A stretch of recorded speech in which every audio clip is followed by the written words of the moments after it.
Muy buenas tardes, sean ustedes bienvenidos a su canal de filosofía. Recuerden suscribirse si gustan de seguir recibiendo actualizaciones sobre mi contenido.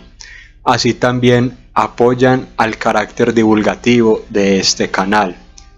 También recuerden que la bibliografía empleada para cada uno de los videos queda constatada en la descripción del mismo.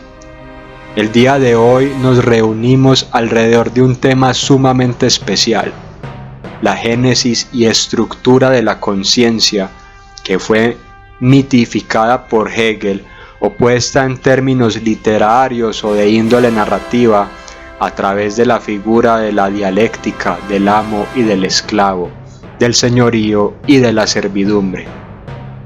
Para Hegel hay una verdad fundamental: el ser humano es de carácter biopsicosocial.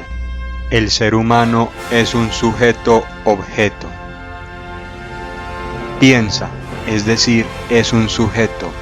Tiene sus propias representaciones y sus propias facultades cognitivas que le permiten organizar a la realidad externa en esquemas representacionales. Pero su conciencia no se separa de una existencia objetiva. En primera instancia vemos a su organismo, su actividad vital y también su práctica social. El ser humano actúa y como tal es objeto para otros sujetos actuantes.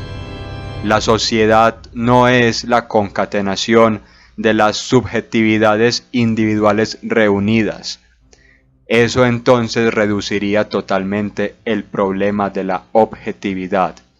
Si las conciencias están encerradas en sí mismas, es decir, si la conciencia o pensamientos sociales están encerrados en sí mismos, la impersonalidad así explicada se desune de la objetividad.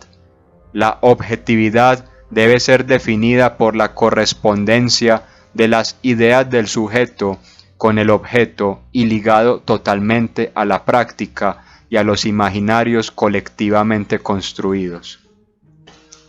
Es biológico porque tiene una composición material, corporal, tiene unas funciones fisiológicas, está supeditado a las necesidades propias del reino animal, está también puesto dentro de una escala zoológica en relación con los otros animales.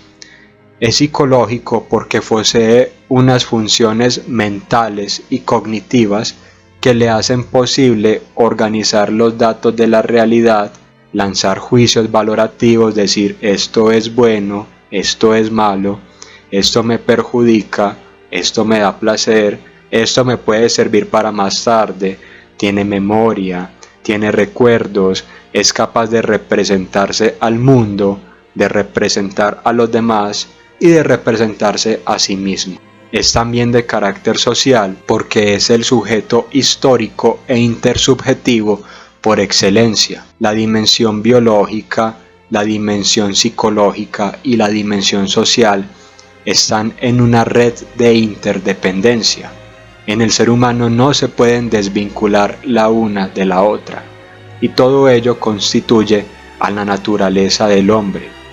La realidad biológica del ser humano es ineludible.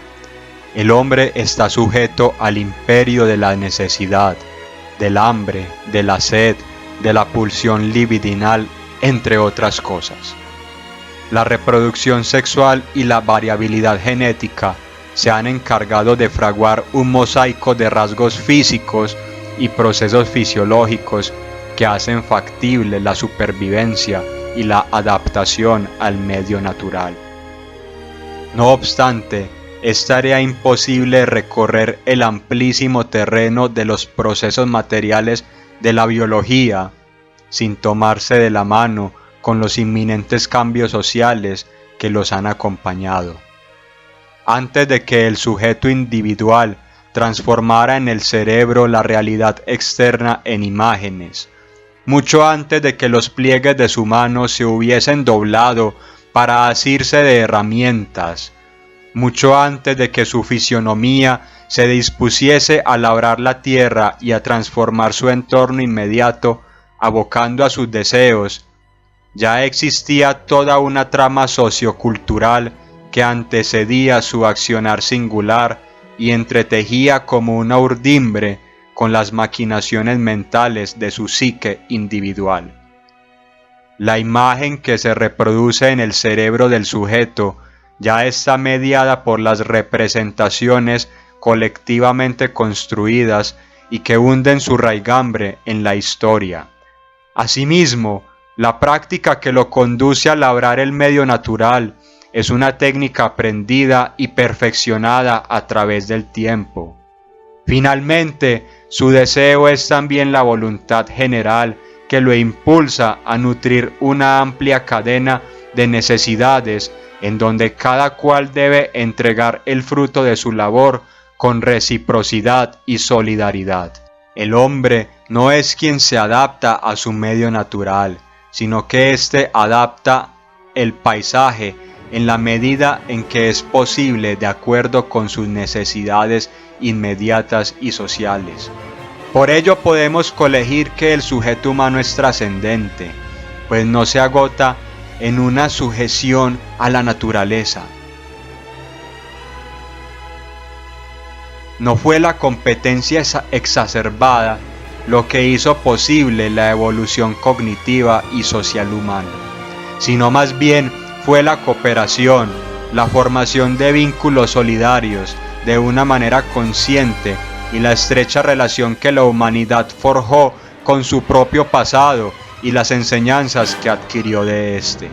El hombre por sí mismo es un animal inviable. Esta realidad inexorable ya la reconocían los antiguos griegos.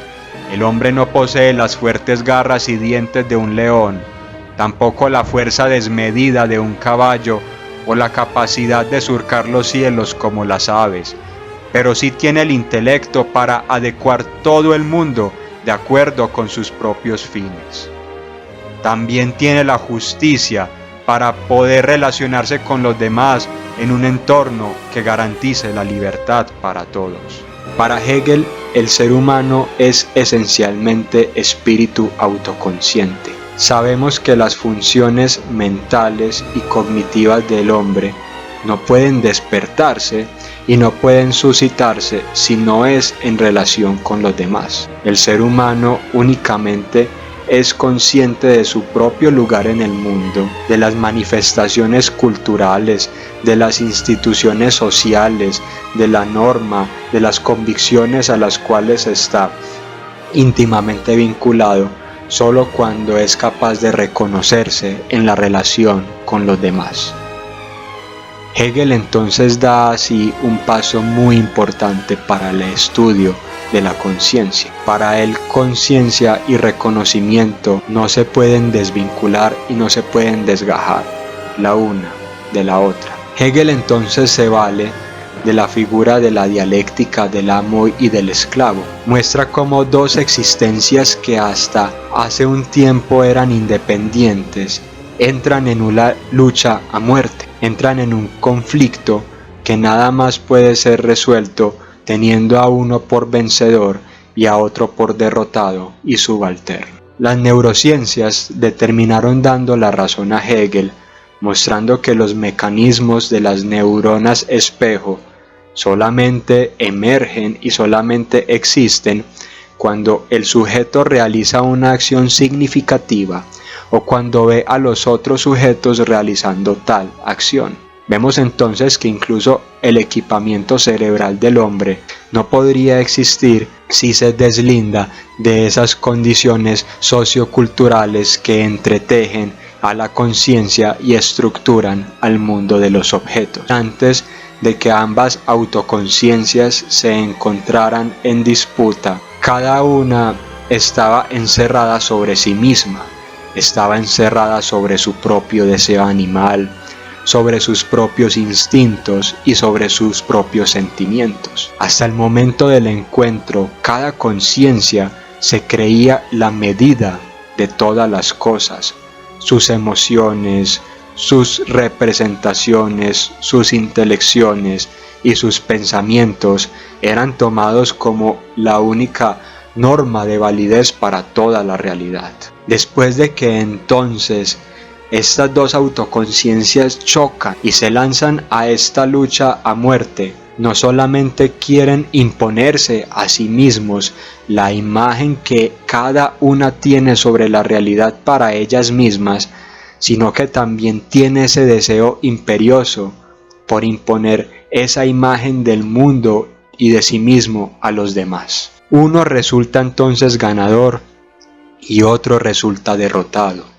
El ganador deja vivir al vencido, porque el vencido puede dar un testimonio directo y fidedigno sobre la magnanimidad y sobre la grandeza del ganador. El esclavo entonces, por miedo a la muerte, se conecta de una manera irreductible al amo. El amo entonces se posa sobre toda la realidad y se posa sobre el esclavo. El amo nada más es el amo, nada más es el Señor, porque sabe que el esclavo lo reconoce como tal. Y el esclavo nada más es el esclavo porque conoce su condición en la medida en que se relaciona con el otro. Después entonces de que se ha subsanado este conflicto con la formación de la jerarquía, el esclavo procede a transformar la realidad.